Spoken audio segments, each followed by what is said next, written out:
What do you think just about that effort tonight? Well, when you look at the score, you say, how could they? But,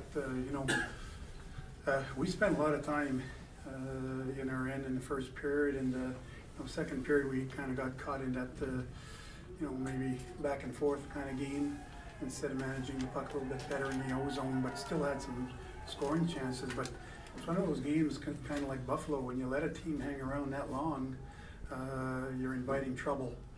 And, the lack of finish, I guess, tonight, where we had some great opportunities, but give the goaltender credit. He played, he was outstanding tonight, gave him a chance to stay in it. But from our end of it, you tell yourself, you got to find ways to score goals, and it was tough. There's no doubt, the team was getting tight there at the end because of that. And you're always fearing the worst when the team is hanging around that long. And thankfully we were able to get a break there in the shootout and finally win one.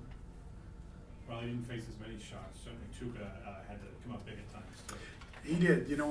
Sometimes we say that a lot. It's not the quantity but the quality of shots. And I know that two-pad stack save there at one point was probably one of the biggest saves there late in the third. And he had to make the saves when needed to. And again, in that shootout, it's the same thing.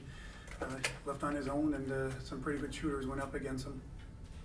A lot of times this year you've talked about the lack of finish, given the stage of the season that you're in, and maybe moving forward, what would you like to see?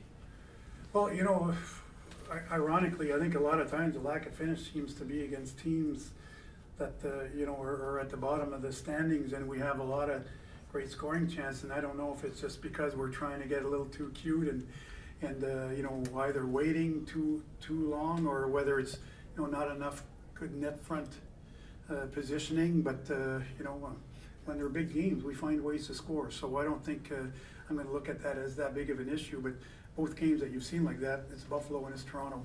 Where we had a lot of shots, a lot of scoring opportunities.